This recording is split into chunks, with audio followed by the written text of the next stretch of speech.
So we had a very nice webinar today in the morning with Alok, and Yes, beautiful. I hope Auroville will find some kind of reconciliation with the higher ideal, not the lower ideal. Because the lower ideal also exists, kind of living a normal animal life, healthy animal life, without intruding into anybody's affairs, problems, living in the forest, being natural, being healthy, as nature provides. But that is not enough. There has to be a work of higher consciousness together with this.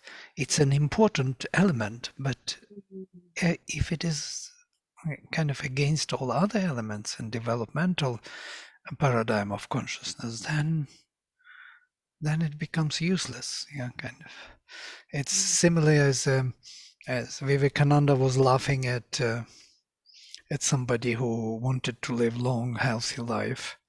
Some yogin, he says, okay, you will live 200 years, healthy animal life, and then you die. So what would be the point in living such a life? And Vivekananda lived a very short life, but very intense, very conscious. Yes. From that time on, I read this when I was young. I thought, how true it is. Yes. What's the point of living long? It reminds me of Markandeya. You remember Markandeya? Yes. Marikandu had to choose whether his son has to live 100 years and be stupid, or 16 years and be totally wise and learned. So he chose 16 years lifespan for his son. And makes all the difference. So lifespan is not solving our problems, unfortunately. I hope they can solve this situation because it's pretty disturbing. Right, right. I hope it will be better. Namaste, Martha and Robert. We were discussing our webinar today and trying to find reconciliation points and, joining everyone in spite of all the problems and damage which was created already by whatever shortcomings of everyone and forces which enter into everyone. And it's very easy to be angry with somebody, to be righteous, to be It's strange that when you're living there in such a profound environment, to have these feelings in you still. I mean, one should be so grateful just to be on that soil. It's especially for the outcomers. When they come there, they feel, oh, come, you live in a paradise. Yeah. But if you stay there longer, something else happens, You start stagnating. You take things for granted. Also, the things that bring you to Auroville or the ashrama is sort of the psychic influence, and when after some time the other parts of your being come up, those are there to be worked upon, and they are usually not. They take time and they create difficulties because they're not always anxious to cooperate. So there are always problems, and it's part of the process. These things have to be worked through and worked out. Yeah, so I think sometimes when I reflect on my experience in Auroville, one of the things I remember is a lot of interpersonal tension, and it's part of the churning for purifying the nature, and part of working on the ego. And as with the ashram, the people there are not ideal, are they? They're as Mother said, I think once, the improbabilities or impossibilities to be solved. So there are many different personalities and types of people with different backgrounds. And it's a good cauldron for working out human unity. But the real question is, what is human unity? It's a very hard thing to define or conclude. Right. We have a new member with us, Dog Grimes. Welcome. I don't remember how you found us, but somehow through someone. Yes, you can say a few words about yourself. You have to unmute yourself, please. It's in the corner if you click on that. Yeah, it was through Hunter Segal at the Los Angeles. Oh, right. So, Yes, I remember now. Yeah, great. And you studied Sanskrit and the Gita before, so we are kind of at home here. at home with the Gita, not so much with Sanskrit. Right. And of course, there are essays on the Gita, which is the most luminous writing of Sri Aurobindo. Mother calls it a treasure. She gives some kind of remarks to different works of Sri Aurobindo, but the essays on the Gita is the treasure, she says. And in a way, it is. It's a psychic book, I believe. For myself, I call them like this. Life Divine is philosophical, visionary book.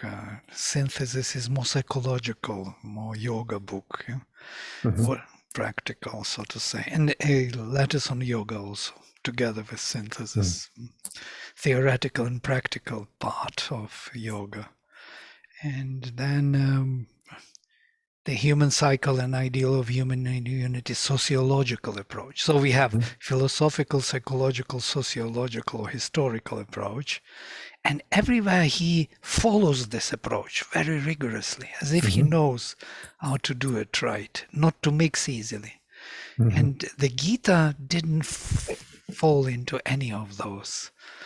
And I was thinking, Gita would go. The essays on the Gita. And then I kind of thought, this is the psychic book. That's why it doesn't fall into any one of them kind of rigorously. It covers all in the integral way, but from this perspective of love towards the divine. Beautiful insight, Vladimir. That's really, I'm going to reflect on that for a while. And then he has, of course, he's about literature and poetry, the future poetry, and it's another kind of domain, kind of linguistic or poetic domain. So he covers major approaches to knowledge. That was kind of a discovery for me. And what we did, interestingly, we studied his approaches rather than what he says, how he approaches the matter. For example, if you read The Ideal of Human Unity, you will immediately see this particular sociological approach. How he rigorously working it out. It would be very good for academia also to learn what it means to be purely psychological, philosophical, sociological, linguistic. Very interesting to see. And even scientific in some way, somewhere. Not so much. And artistic also in the foundations of Indian culture. I have the impression that the 6 different systems of Indian philosophy, the 6 Vedangas, which I've never studied, but I've heard about them, but each one is championed by a different master. And here it's like Aurobindo has taken all of them. Yeah, it's a good analogy, by the way, that compared with Vedangas. Though there are 4 Vedangas related to speech itself, like Chandas and Shiksha and Vyakarana and Niruktam. All these 4 are about the word. Right. Only Kalpa Vedanga and Jyotisha relate us to totally different approaches. It's ritual and this Jyotisha. Dolan is joining us also. All right, let's look. Today is a great chapter, the chapter of Akshara Brahma.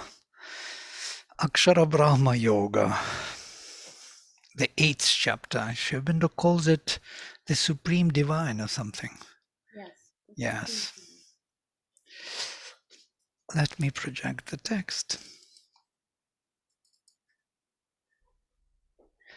Okay, we can start with the mantra. Om Mukam karoti vachalam pangum langhayate girim yat kripatam aham vandehe paramananda madhavam.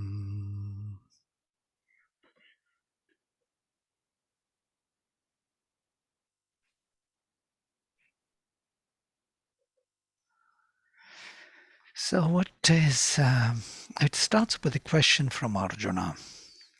Arjuna Uvacham Kim tad brahma kim adhyatmam kim karma purushottamam adhibhutam cha kim proktam adhidaivam kim uchyate. Arjuna said, what is that Brahman? What is adhyatma? What karma or purushottama? He calls him already purushottama. And what is declared to be adhibhuta?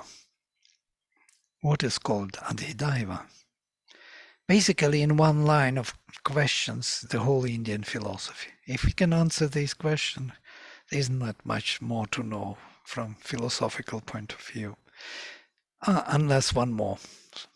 Adhyajna katham kotra dehismin madhusudana.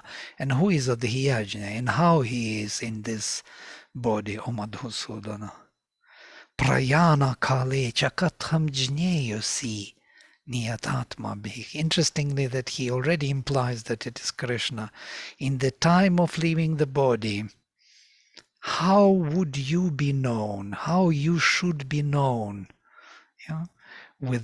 By those who are constantly in themselves or self-control. Niyatatma bhik. So this is the question. Question is about Brahman, Adhyatma, Karma, Adhibhuta, Adhidaiva, and Adhyajna. 6 fundamental terms of Indian philosophy.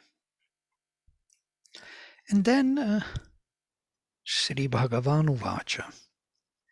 Aksharam Brahma Paramam Svabhavo Dhyatmam Uchyate Bhuta Bhavo Dbhavakaro Visargah Karma Sanjanitah Adhibhutam Ksharo Bhavah Purushascha Adhidaivatam Adhyajnyoham Evatra Dehe Deha Bharitam Vara.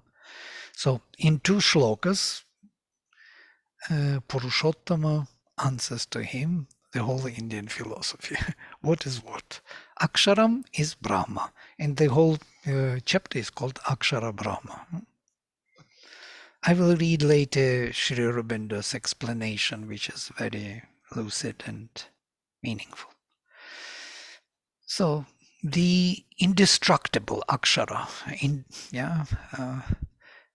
indestructible spirit, Paramam, Aksharam Brahma Paramam, Svabhavah Adhyatma Muchyate. And Svabhava, one's own nature, one's own being, is Adhyatmam. The term is used. Bhuta Bhava Udbhava Karach. Bhuta past, Bhava present, Udbhava, so to say, future, what appears. Karach, doing past, present, and future. Visargach, karma sanjanitach, is visargach. It's an interesting word because it is creation. Creating out, casting out. So past, present, and future is the creation out, letting go is making. Karma samjanitach, that which is produced by karma. Now, karma is an interesting term. I think it is taken from the Upanishads because in this particular form, because karma here is treated totally differently than it is later in the Advaita Vedanta and Hinduism. Yeah. It's not the thing which creates consequences. Yeah, it is the thing which creates everything, the creation. Yeah. It's in itself a creative act of the spirit. Yeah. It's an energy which casts out the worlds. We will see how Sherbinder explains this. So we can even read his translation here. The Blessed Lord said, the Akshara is the Supreme Brahman, Swabhava is called Adhyatma, Karma is the name given to the creative movement, Visarga, which brings into existence all beings and their subjective and objective states. And here there is a footnote, and we will read about this in the footnote. Here we find the universal principles enumerated by that Brahman. A phrase which is in the Upanishad is more than once used for the misprints. Oh my God. For there, it's most probably for the self-existent as opposed to the phenomenal being. The Gita intends, it appears, I will read it later to you. Yeah, I have better text. I am afraid that there will be misprints here. So I prepared for us a text. Let me read from here what I prepared. I already saw these misprints. First, yeah, here it is. First, there is the Brahman, that Brahma, Adhyatma second, the principle of the self in nature, Adhibhuta, and Adhidaiva next, the objective phenomenon and subjective phenomenon of being, Adhyajna last, the secret of the cosmic principle of works and sacrifice. This is in one sentence also the whole vision. I will come back to it later when we have more material. So, Adhibhutam Ksharo Bhava. Adhibhuta is Kshara Bhava. Kshara is mutable nature, mutable becoming. Adhidaiva is Purusha. I myself am the Lord of sacrifice, Adhyajna, here in the body, or best of the embodying beings. Adhyajnoham evatra dehe deha bharitam vara. We spoke about this once, long ago, yeah? About the whole vision of Indian philosophy. So all the elements, spirit beyond, indestructible, which has a particular second nature of Swabhava, or Adhyatma, the spiritual nature. And there is karma, visarga, the manifestation, the creation, the energy which manifests. Adhibhuta is changing nature in time and space. Purusha is the subjective usage of the faculties of consciousness, adhidaivam. It's on which I build the whole vision of a integral paradigm of knowledge, because the faculties such as seeing, hearing, speaking are Purusha's faculties. Yes, and they are subjective here, subjective activities of consciousness within manifestation. Sherbinder would say in the same way. Adhyajna is the Purushottama. Adhyajna is the one who is located in the heart, within the soul, or within the whole, within the soul and within the nature. He is partaking of all the sacrifices. Now I will come to this text and we will finish it, and it will be totally understood. I, the Purushottama, Mam Viduh, says in effect Krishna, I who am above all these things must yet be sought and known through all, together and by means of their relations.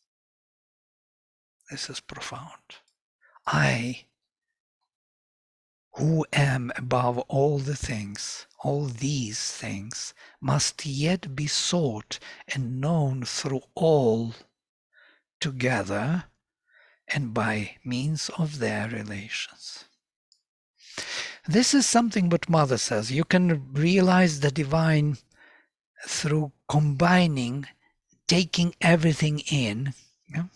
Combining all the relations, understanding all the relations, then you will see the divine. Or you have to go somewhere deeper, deeper and deeper, leave everything and find the divine there and then try to connect it to all. Yeah. So, but this way to connect everything in the meaningful relations is a long way to go to discover the divine. Maybe it's a scientific way, just to comprehend how things are related in their fullness. That is the only complete way for the human consciousness which is seeking its path back towards me, says Krishna. But these terms in themselves are not at first quite clear. It's really not clear how to go there. At least they are open to different interpretations. They have to be made precise in their connotation. And Arjuna, the disciple, at once asks for their elucidation. Krishna answers very briefly. Nowhere does the Gita linger very long upon any purely metaphysical explanation. It gives only so much and in such a way as will make their truth just seizable for the soul to proceed on to experience. It's something of the Kshatriya nature. Kshatriyas are of this kind. They're not Brahmins who are interested in philosophies. He wants to make him have this experience. By that Brahman, a phrase which in the Upanishads is more than once used for the self-existent as opposed to phenomenal being, the Gita intends, it appears, the immutable self-existence, which is the highest self-expression of the divine,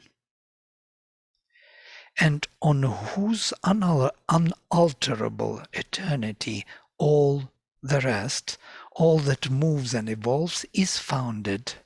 Aksharam Paramam, indestructible supreme. By Adhyatma, it means Svabhava, one's own nature. Adhyatma, it's we can translate it as pertaining to the self. It's kind of self-awareness or something. It means Svabhava, the spiritual way and law of being of the soul in the supreme nature. So there is a self-awareness within that one indestructible self-expression of the divine, which is Svabhava, and that is the beginning of our soul. Karma, it says, is the name given to the creative impulse and energy, visargah. Visargah meaning casting out, causing the creation, or letting go. There is another word, pressing out from this transcendental to this world, which loses out things. This is losing out, loses out things from this first essential self-becoming. So Adhyatma is first, but losing it out, as it were, because that is, out is a very relative term, into time and space, is this karma or visarga. This svabhava, so this self-becoming svabhava is being kind of cast out, and affects, creates, works out under its influence the cosmic becomings of existences in Prakriti.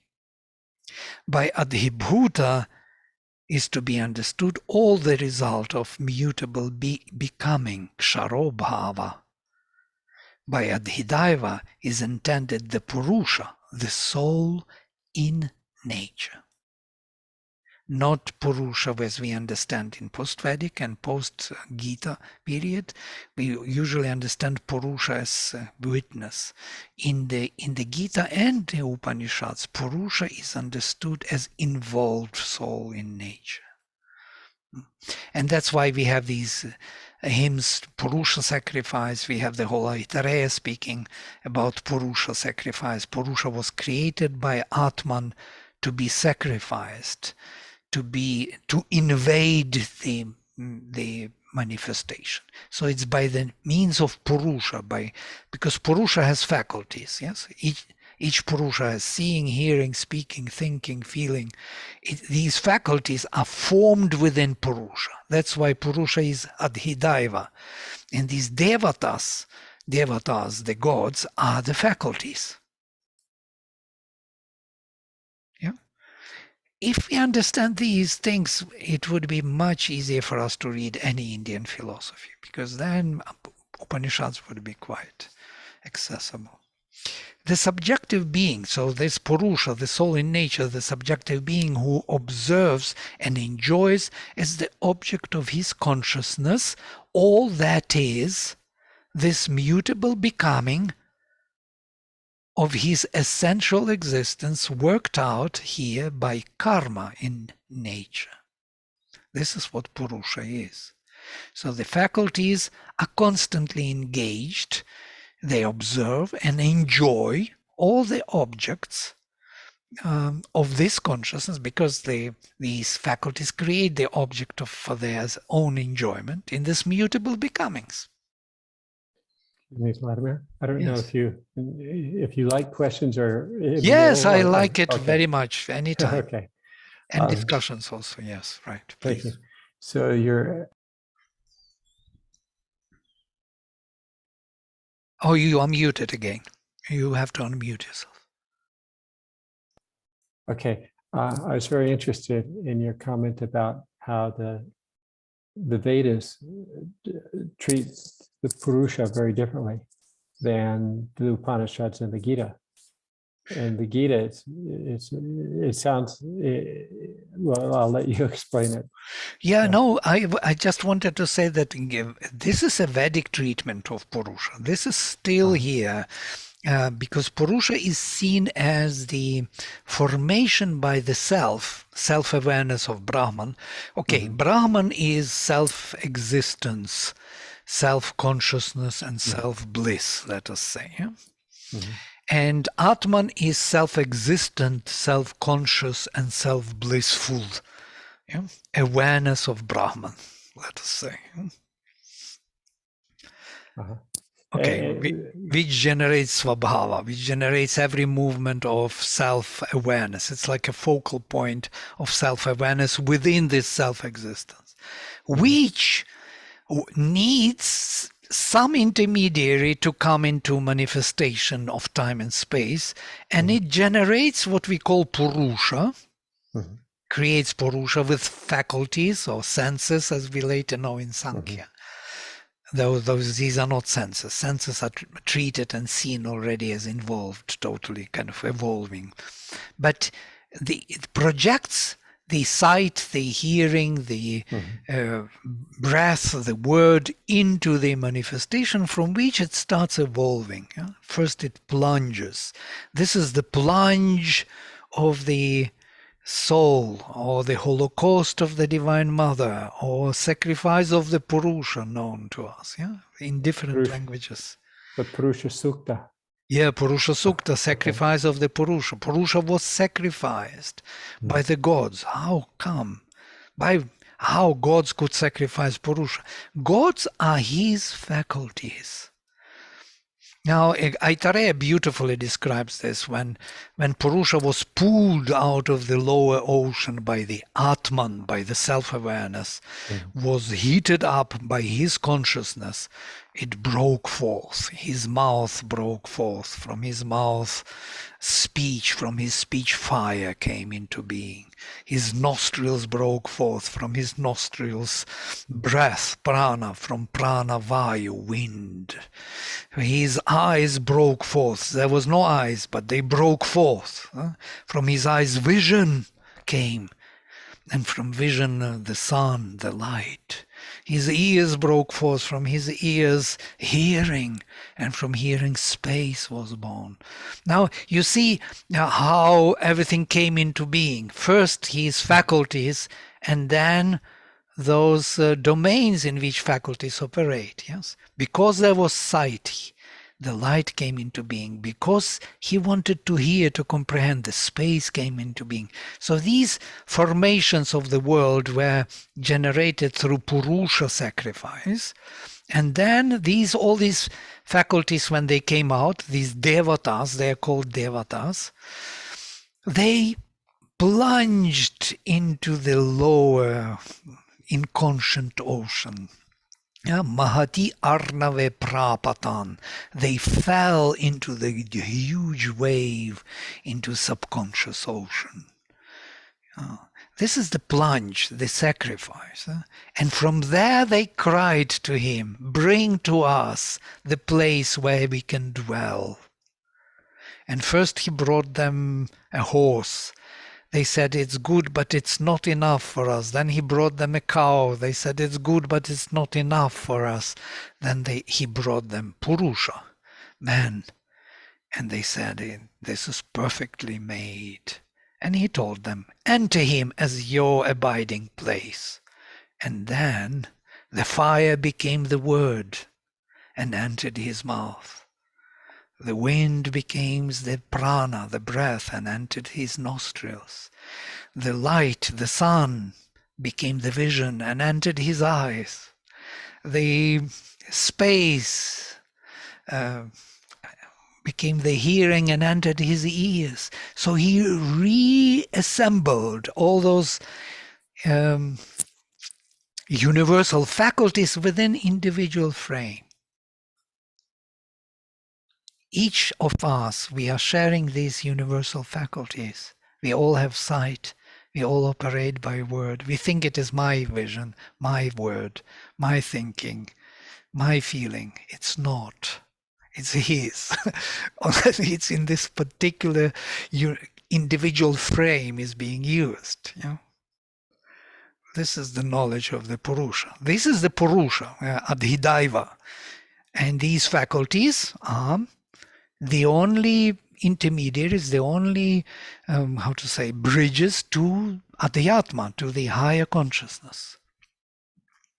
And the whole yoga was built on this, that they have to mediate. They have to bring the inner light to the surface. It is only through them that the inner light of consciousness can reach to the surface, to the Adhibhuta level, to the level of becoming.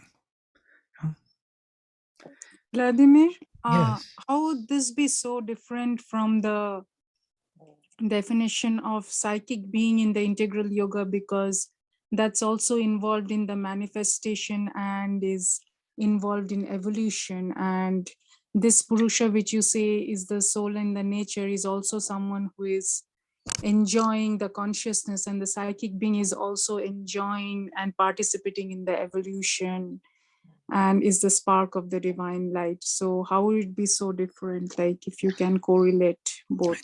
Look at this. There is no psychic being here in this philosophy. Yeah, nobody brings Chaitya Purusha or some, Antaryamin or Antaratma. There is Atman, Purusha, and Purusha has faculties, and that's it. There is a mystery about it. And I must tell that the psychic being came into kind of Indian philosophy with time. Yeah, it wasn't well known or it was known, like Antaryamin, Antaratman, Chaitya Purusha, but in the later time it becomes more and more prominent with the movement of bhakti, when Chaitanya was there, or Mirabai, or Kabir. It became a great movement. In the esoteric history, it is considered that Rama was first who brought this bhakti movement. This bhakti comes from the psychic, love towards the divine. You cannot find much of love towards the divine in the in the Upanishads or Brahmanas or the small sacrifices, yeah, or even the Veda. Veda is speaking about Agni in two different forms, as Idya, beloved, wanted, sought with adoration, Priya, and Yajatra, worthy of sacrifice, in two different forms. And this is quite amazing. Yes, Sangeet. We are going into the big forest, I guess. More I explain, more is to go into the forest. All right, Sangeet, yeah, please unmute yourself. Sorry, I hit that hand by mistake. Apologize. Sorry. Oh, yeah, okay. I thought you wanted to clarification on this. So there are two sources of divine presence in us. Yes, one is in the nature, and other is in the heart, in the psychic being. And that flame in the heart was discovered. Somebody asked the mother, did Vedic rishis know about the divine presence in the heart? And she says, no, they didn't, but they discovered it. So it's quite amazing statement, because there was a time when it wasn't really prominent, and it created all this movement of tapasya. Tapasvins and doing tapasya people, they are not lovers of the divine. They are using will and energy in the body. Yeah? The power of the body, this Kundalini Shakti, this power which is inbuilt in our nature, is used to find the divine. So one can go this route, or one can go another way, through love and surrender from the heart. And these two energies are Agni, two flames. Yeah? So you are asking about second flame. Where is that flame in the heart, Purusha, here? I had some thoughts about it. If you read Aitareya, you will find that once these faculties plunged into the subconscious conscious ocean, then they evolved slowly through different species to the Purusha level. And in Purusha they found themselves at home, as it were. And I was thinking that these faculties themselves are recreating in us, evolutionary, though they are belonging to the universal Purusha, they are recreating in us by being reincarnated slowly. The spark of the divine becomes more and more the being, the Purusha himself. That universal Purusha becomes here with time the individual Purusha. That's why it is not even mentioned. Well, this is my thought about it, because I never read anything, any comment by Sri Aurobindo on the psychic being in the Upanishads or in the Veda, for that matter. Even more so, Sri Aurobindo says that Agni in the Veda is a universal force. More mainly, it's not that individual flame in the heart. That's what we have to distinguish. So you asked a very profound question, which we have to contemplate and read and think over and over again until we understand it better. It would be never understood totally, I guess. Thank you. So Purusha, universal, is recreated as individual, which is growing, and that's why that Atman and Antar-Atman. Yeah? Atman, Jivatman, that unborn self, and Antar-Atman, inborn self. That inborn self evolves with time, through reincarnations, through interaction with these faculties of Purusha. Purusha is being exercised here in time and space, constantly dealing with these through his faculties and building his own slowly self-awareness through those faculties, growing through them, becoming aware of this world and himself in nature.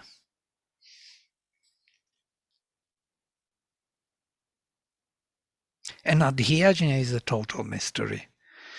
And then Sri Aurobindo says, by Adhyajna, the Lord of works and sacrifice, I mean, says Krishna, myself, the divine, the Godhead, the Purushottama here, secret in the body of all these embodied existences. All that is, therefore, falls within this formula. Just one paragraph of Sri Aurobindo from the essays on the Gita. Yeah, quite a thing. Huh? I have another passage which I prepared for this meeting together. This is what Sri Aurobindo says in the Upanishads, which explains Adhibhuta, Adhidaiva, and Adhyatma, which may help us. In the ancient conception of the universe, our material existence is formed from the 5 elemental states of matter: the ethereal, aerial, fiery, liquid, and solid. Everything that has to do with our material existence is called the elemental, adhibhuta, so to say, pertaining to becomings, to the something which is constantly becoming. In this material, there move non-material powers, and this is Purusa, manifesting through mind force and life force that work upon matter, and these are called gods or devas. Everything that has to do with the working of the non-material in us is called adhidaiva, that which pertains to the gods. Now notice, Purusha and Adhidaiva is the same level. So here Purusha is the subjective perception of phenomena of manifestation through the faculties. But above non-material powers, containing them, above the Purusha, greater than they, is the self or spirit, Atman. And everything that has to do with this highest existence in us is called spiritual Adhyatma. It's very helpful, actually. You can see this, Adhibhuta, Adhidaiva, and Adhyatma. I even made a scheme like this. Adhyatma is innermost, Adhidaiva is the inner, and Adhyatma is the periphery. Yeah? So if you turn your consciousness outside, Adhidaiva is the faculties, seeing, hearing. If we turn them outside, we perceive the outer phenomena of a becoming, Adhibhuta. If we turn them within, we perceive the inner being, the self. So the outer and inner, the Adhyatma and Adhibhuta, is one self, differently perceived.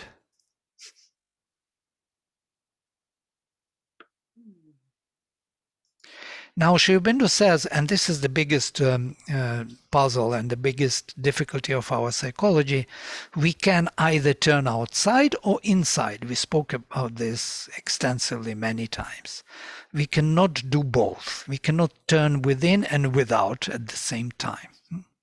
This is the problem of our psychology. It's what Satyavan told to Savitri: whenever I thought of nature, I forgot about God, and when I thought about God, I forgot nature. So it's either nature, outside, active, or inside. You close your eyes, you go inside, you forget everything what is without. So, as it is said also in the Upanishads, but the wise, he closed his eyes and looked inside, within, closed his ears, listened within. So we can turn our faculties, our senses within, and perceive our inner being. And notice, again, senses are these faculties which will be perceiving that inner being. So this is by the means of these faculties we can perceive it. Yeah? And Sri Aurobindo proposes totally different, actually it is Kena Upanishad, where he explains that ancient Vedantic yoga was neither of these, not looking within and looking without, but being without, making these faculties, these senses, these indriyas, let us speak indriyas because senses is a misleading word, these indriyas consciously passive, not seeking their self-satisfaction without, but waiting and expecting the inner light from here to reach out through them to the surface. Waiting, consciously, passively waiting and invoking the inner light, because they are the channels through which the inner light will reach to the surface. So if we were to draw, I would have to draw one way from here to here. Huh? So they are not looking within, they are calling from within the light to reach to the surface. And this, I think, is the answer to karma yoga. What karma yoga is about is to be active outside and to allow the inner light to reach to the surface while acting outside, which is the most difficult task. Would the state of overmental consciousness, like the state of Adidaiva, where it is the creation of gods, like, because when we write, it's talking more about an inward journey, whereas the overmental consciousness is more as an upward journey in the above the mind. So I'm just wondering, would there be any correlation between these two states, or is Well, it completely different terms, like one is in the integral yoga and another is in the... very nice that you said this last sentence. Yes, we are speaking philosophy here to educate our mind about the movements and directions. And when we come to the overmind, intuitive mind, these are already experiential levels. And of course, they are all inner beings, adhidaiva, yes? This is not yet adhyatma. Adhyatma is transcendental unborn self.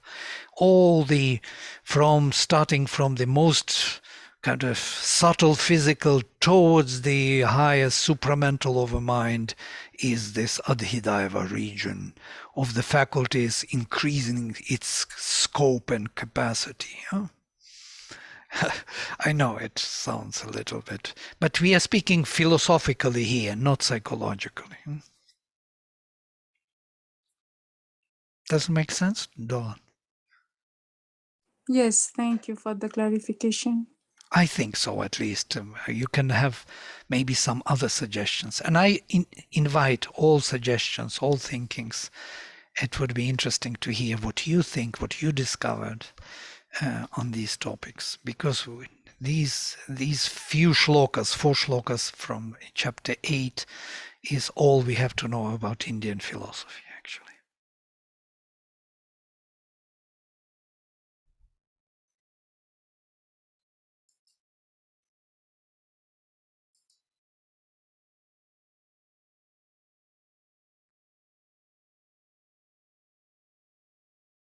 Yeah, beautiful, no?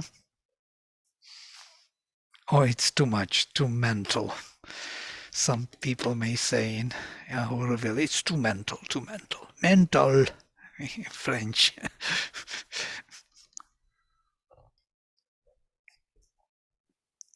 Sri Aurobindo was mental and supramental. By the way, somewhere he says that you cannot understand the mind and crack the secret of the mind until you come to the supermind. And then you see what mind is, why it is there, and what it does.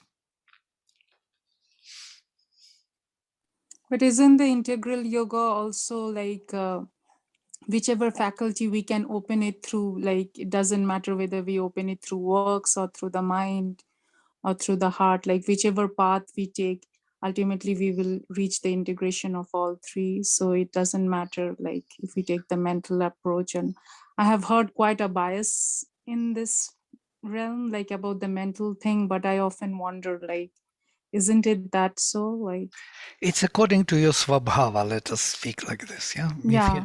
If your svabhava is more to be active and through activities, service, to realize the presence of the divine, I'm sure there are as many ways, as Sri Aurobindo says, as people. He says that integral yoga is beautiful because of that. Everyone has his own unique way, you know. As many people are there, so many paths of yoga. But at the end, there would be an integration of everything. Like even if we take one path, like say the mental or something, and we reach the end of it, the aspect of devotion and work, everything would come and combine, and then we rise from there, right? It depends on your svabhava. My svabhava, actually, I look at the mental knowledge of this kind not as a mental knowledge. You see, when Mother speaks, also she warned many people, please don't mentalize, don't speak about these things unless you have an experience of it. I understand she addressed this particular issue to people who spoke about it without seeking the experience. Yeah? They wanted just to show off with something. For me, it was never just philosophy. Yeah? It was the way to come to the presence. If presence is not appearing, if I don't feel it, and the joy of this knowledge, then it's useless. What's the point of naming things, yeah, without really kind of joining it partially? So we need to have this integral, how to say, integration of all the parts of our being, yeah, mental, vital, and physical. They have to be all integrated. And I missed the physical part for a very long time. I must tell you this. Sitting here in front of this table day and night for years already. I feel like many times like putting some hands into clay, into dirt, doing something real, real in terms of physical, gardening, something. You want to be also real in the physical terms, not only in the mental or even not only in spiritual terms. Because when you are too much spiritualized and you feel the presence, it is exhausting for the body. Exhausting. The body cannot handle it for too long time. It gets tired of it. Yeah? It's not easy for the body to handle the spiritual presence. Yeah? And because it's not used to, not accustomed to it. So it needs some movement, some fresh air, some walking around, some nonsense, talking nonsense, watching some movies on Netflix, some stupid movies which make no sense. But body wants it. Body wants to rest, to become stupid again. Doesn't want to be only, charged with the light of awareness. It's heavy for it. Yes, Martha. Yes, I've been thinking that, the intensity can be borne only so long, and then we need a contrast. And what you were saying about clay and excuse me, and that as representing, really elemental reality. It reminds me of, I think it's in The Life Divine, where Sri Aurobindo says, a touch of earth is invigorating to the sons of earth. And we need this contact with the physical in so many ways. Yeah, it's a mystery. What are we doing in this body, physical body? What is this future of this body? What it is embodying actually, and what it is meant for, to hold us in this prison. It's kind of a prison for the spirit, but it is also opposite ways. Yeah, for spirit is the imprisonment for the body, so it suffers the same thing. I experienced this not once, so I'm speaking from experience. Yeah. If I thought that I would be constantly in this state, it's not possible. It's really not possible for the body. And for the vital first, when I was young, my vital was crazy, I couldn't sleep, I had to jump. It was like in Auroville, it was such an overload of the spirit that you just sit on the bike and you go round and round in the night, just driving through the night without going anywhere, just because you can't handle it anymore. You have to do something. Body moves, and you just drive this through the old green belt several times coming home, and then maybe you hope to relax and to sleep. The overload of the spirit. I do not know whether we are sharing the same kind of sense of experience, but and when you are down to earth, then spirit, when you invoke the spirit, it's so pleasant. Finally, finally you can breathe again. But for how long? Again. Yes, Dolan, you want to say something? Yeah, I was trying to, because I had also felt that same thing as you were mentioning. And initially I used to struggle, but and then I heard about and the same thing you were mentioning about the Adhibhuta, like, so the body also has all those creatures, all those elemental formations of air, water, earth, ether, and fire within. And therefore, I think it it makes a great sense that the body would reach, because the body is very much a matter, and therefore it would need the touch of all that and to be in correlation with that, so as to integrate the presence. And probably we are made that way, and therefore the movement and the touch with all that bhuta, like that thing, is so much essential. Like, so I'm just trying to make sense, because I also feel the same thing, and then I try to integrate, like, why is it happening, like, so. Yeah, we don't like it, but we can't do anything. It's like we inherited this body from the past evolution, from the animals, and it needs food, it needs sleep, it needs all this kind of rest and movement, and it needs its own life, which belongs to the past.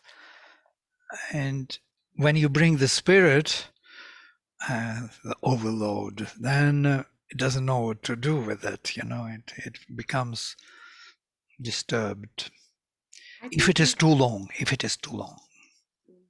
I think we all feel it, because it does become like an overload for the body. But when you go for a walk, or you're out in nature for a little bit, we have to recognize that, because when we come back, we are so fresh, and we are again ready to read and to understand, and just dive into it. Yeah. You remember some ideas were posted before Second World War was the response to the pressure of the supermind. Can you imagine on the scale of such a great scale, the pressure of the spirit, overload? The bodies become crazy. What can they do? They just start behaving in their own fashion, old fashion, and this is what is happening nowadays also. The same story, pressing of the spirit from above causes this rising from below, all the darkness to the surface. That's the difficult part of it. And Sri Aurobindo says, I would never recommend this yoga to anyone. This is something to think of.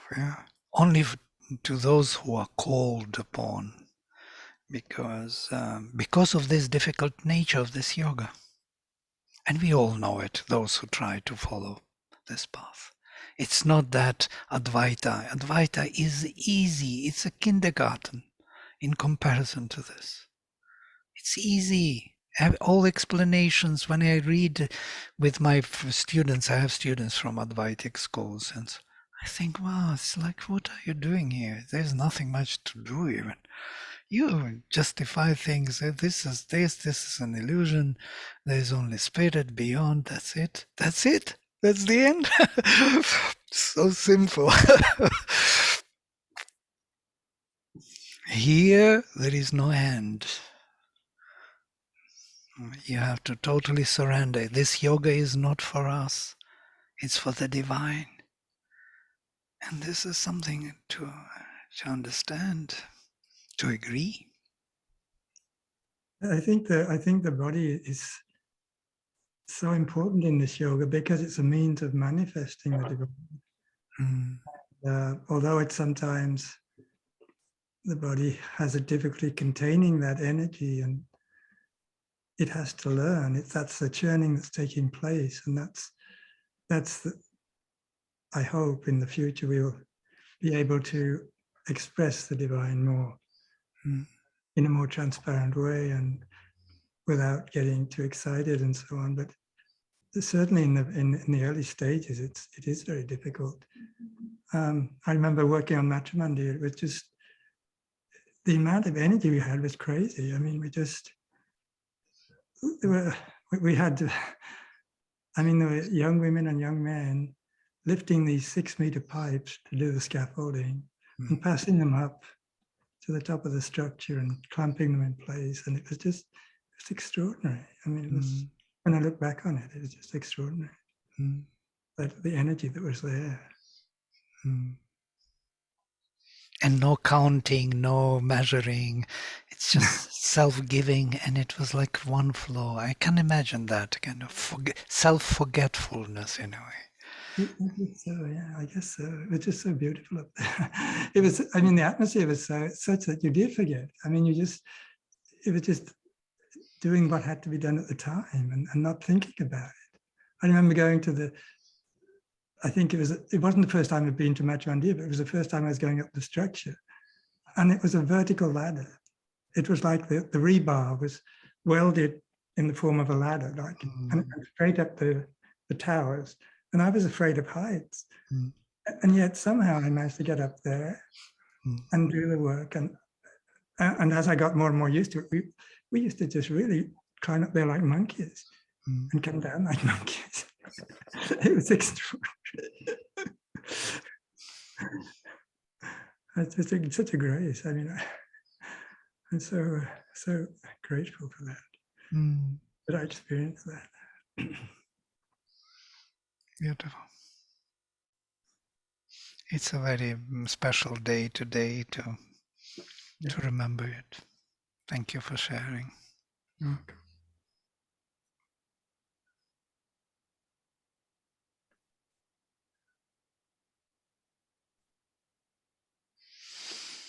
Great. I found even this correlation between the Adhibhuta that you were mentioning today and about the Vedic, like the Vedic definition, like in our spiritual mantras or even in any yagnas, we refer to the body as the integration of all this that you mentioned, all the elemental things that you mentioned in the Adhibhuta. So I think there is a beautiful correlation over there also, this mixture of all the 5 elements of nature. Yeah, once you see Do it. you have any comments on that? Like, yes, yeah, if you see it from this perspective, the Sankhya, yes, you could see that those 5 indriyas, actually, which are seen as the creation of nature, are not really creations of nature, but Purushas. It's Purushas attending, Purusha is attending to nature, and she manifests these faculties and these 5 levels of being. So if he withdraws his attention, she falls into equilibrium. So she doesn't do anything. Yeah?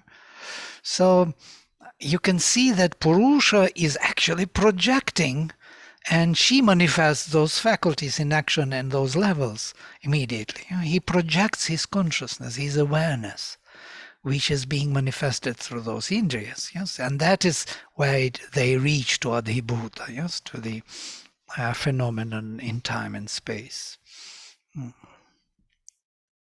Right. So without him I exist not. Yes, this is what it is. Yeah, Charles is his. Purusha and Prakriti, it's his favorite topic.